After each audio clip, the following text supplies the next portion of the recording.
Do you feel like in that kind of transactional mindset, we're always looking for better? We're always looking for the next big thing. Uh, well, it does make it harder. But what I would say is that it's not that people need to think consciously about this transactional model.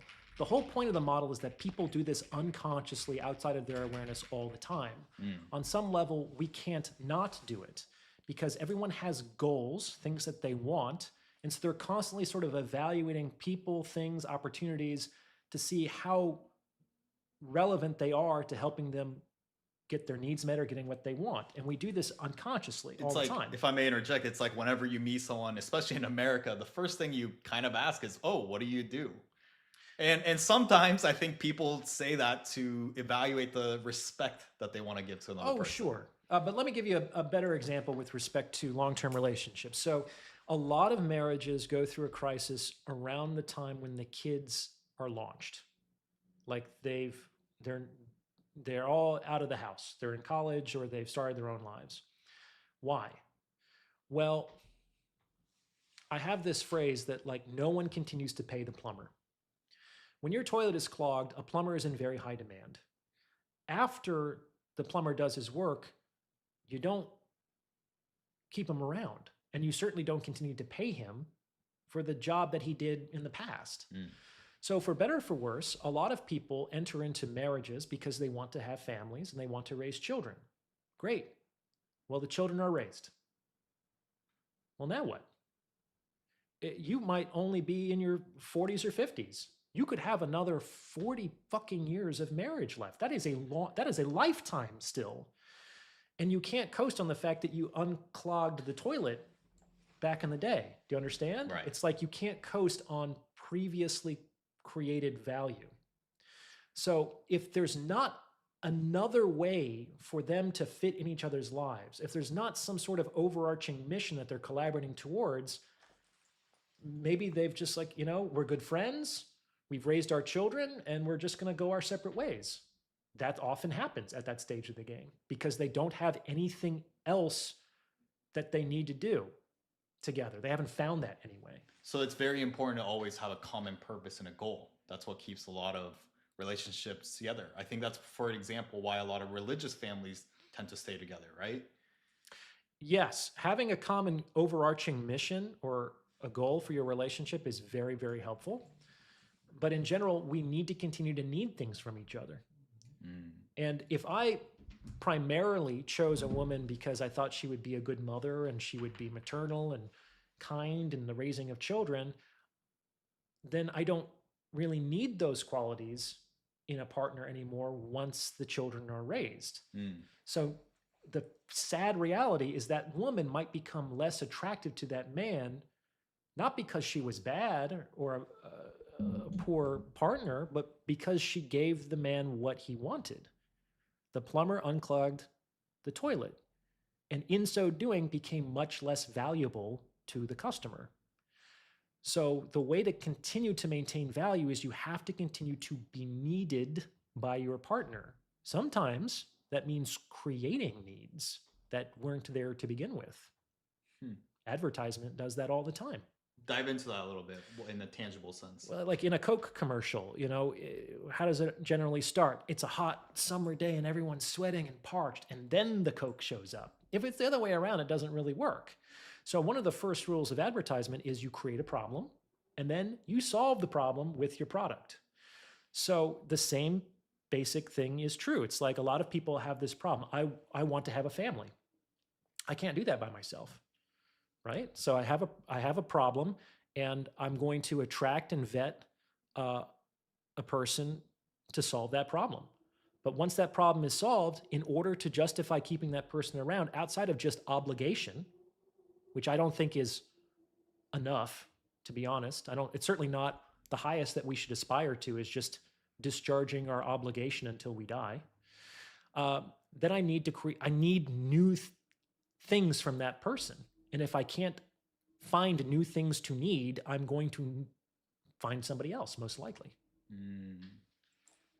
Interesting. So I've done a number of consultations with middle-aged women recently, and that's one of the things that I recommend to them. It's like, in order to stay relevant, if you really value this relationship and you want to keep this marriage intact, you need to create a different project with your husband now that the kids are gone. It's like, maybe you start a business, or you found a nonprofit, or you rescue animals and you foster them, or you decide, we're going to tour the world and start a travel blog channel. It's like, it doesn't matter. There's like dozens and dozens of ways to solve this problem, but you need to get aligned with something that you both desire, and you both need to be needed by the other person continually. And as soon as that need disappears, the relationship is on the rocks. I was doing a consultation with a woman once. Actually, Sorry. before you do that, I do want to say that's a very important point. What you just said is that this is a way in which you can view, I guess, the transactional nature of relationships in a positive light. Is that the fact that we need each other is a good thing, right? Like a successful relationship, partnership, whatever, it's only successful if both parties can come together and create something amazing together, right? Like the fact that we need each other is very important, I feel like. Yes, and that's what's make dating so difficult. It's like, if I just think of the commercial marketplace, I can tell from the name of the store, there's nothing I need in that store. I'm not going to go into that store, because the time that I spend going into that store where I already know I need nothing there is time I could have gone into some other place where I could get a need discharged or a desire fulfilled, right? So one of the most dangerous things about relationships and the dating market in general is this sense of, I don't need my partner, or I don't need a man, or I don't need a woman. That, if that's true, good luck forming a long-term relationship. Need is the pretext to bring people together. I once did a consultation with a woman, and she was having difficulties in her marriage, and she was like, I just don't understand. Like, I have my own money from an inheritance. It's like, I'd be fine on my own. I don't need my husband for anything. And I said, even if that's true, don't ever say that to him. Don't ever make him feel as if you need nothing from him. And she was like, why? Isn't that a good thing? It's like, I'm not putting this obligation or expectation on him. It's like, yeah, I can see that. There's some truth to that. But a man, he's married to you. He's the sole breadwinner. You don't work. He's going out every day and bringing home the money to provide for you and a lifestyle.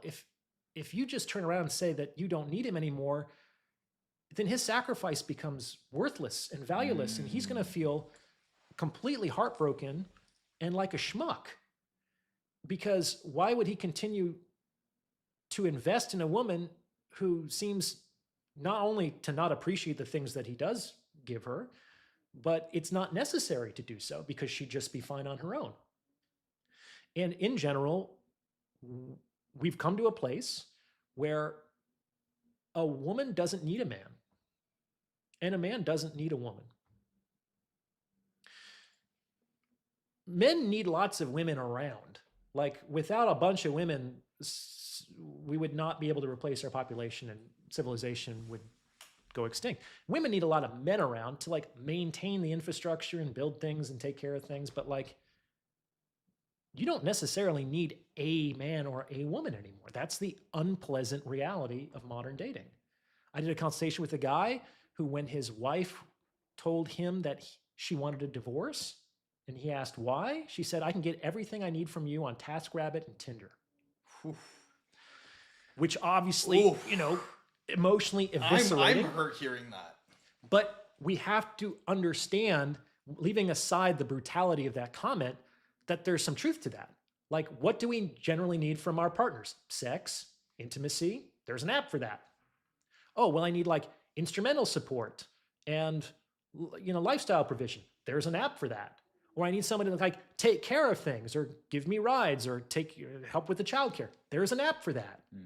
Like, every one of those needs can be discharged in a commercial relationship with a great deal of convenience at your fingertips through your phone. There's very few things that can't be bought. Yeah. Love cannot be bought. and friendship and loyalty. Those are the things that I talk about in chapter 9 of my book, The Non-Transactable Goods. And those are some of the best, most noble qualities that human beings can possess and aspire to. But that's not generally why people go into relationships with each other. They get into relationships and they stay in relationships with people they need and want things from. So let's dive into that, because you called me out before starting the stream that you said that my thumbnail that I made for you was clickbaity. So let's clear that up, so we can kind of get into what exactly love is. Because I think you previously said love isn't soft or cuddly, No, and can be found in something that you actually find in the gutters, can while be. relationships need rules and boundaries. What is love? Well, it's a question that I've examined myself to some extent in my life. And the way I approached this question is I tried to remove everything from the concept of love that has another name. So, for example, there are components of love that have to do with attraction and arousal and stimulation and desire, but all those have different names. And you can certainly have desire without love and love without desire. So they're clearly not the same thing. And so I began to separate out all these different associations and components to love to see like what doesn't have some other name. And the thing I got to at the end of the day was that love is the humiliated self exultant. It is a pathway to spiritual evolution. And it is not easy and it is not pleasant. The idea that love is a warm, fuzzy feeling inside doesn't make any sense if we're being intellectually honest. Like, for example, one of the most famous, well-known aphorisms about love comes from Jesus, and he tells people to love your enemies. How do you feel positively about someone who's trying to kill you? Like, are you psychotic? Do you think that's what Christ was doing up on the cross? He was just like, hey guys, this is great, man. I just love to be, I'm happy to be included. You know, I like this. No, it's not. But yet this wise man seemed to believe that it was not only possible, but necessary to love your enemies, which I think is our clue that love doesn't have to do with a positive feeling. I think love has to do with a unwavering commitment to the well-being of the other, especially if it comes at some sacrifice to the self. Okay. And I mean, love is very unruly. It is very dangerous because you can love people who hate you. You can love people who abuse you. You can love people who exploit you. People do every day. Like a relationship, love wants what's best for the other and thinks little of itself. That's why I hate the concept of love languages. That is just, it's a misnomer. Those are at best desire languages. Okay. Because love is not about getting what you want. It's not. Love is not about, can you imagine a mother saying that to a child? Yeah. It's about, sweetie, I don't really feel loved by you. You know, I like gifts and acts of service, you know. Love is about putting your own needs aside and doing what is best for the other person. Sometimes and often at great sacrifice to yourself. Okay? So love is not about getting what you want. It's about helping the other person get what they want, or even better, to get what they need, which is not always what they want, or often what they want. So in the transactional nature of relationships, it seems like love can only exist when it's something that's not consensual, like a parent and a kid. No. And in fact, many non-consensual relationships aren't loving. Like the idea that all parents love their children and all children love their parents is not correct. I can True. tell you that as a therapist. I learned that in the first week. Yeah. But what I do say is that love and relationships have nothing to do with one another. They're two totally different ideas, right? So think about, if my conception of relationships is correct, it's basically that we enter into a relationship when we exchange value with one another, which on some level is kind of a form of doing business. So businesses need rules they need definitions, they need boundaries. But imagine applying those terms to love and saying, no, no, no, you can't love this person. You have to love here because that's what the rules say. Or um, you can't love anyone that's not your wife or that's not your husband. Like there are boundaries there. Can you imagine Christ on the cross saying, boundaries, guys, come on, this isn't cool anymore. So like there's a sacrifice that is generally required in love where the self is diminished, like the egoic self is diminished to make more space for, let's say, benevolence and goodness, which I think is the closest that we kind of get to love, right? So love laughs in the face of rules. It laughs in the face of boundaries and definitions. It loves where it wants to love. And that's what love is. It's always given as a gift. It doesn't come with strings attached. Otherwise, it's just transaction disguised as love, which is very dangerous.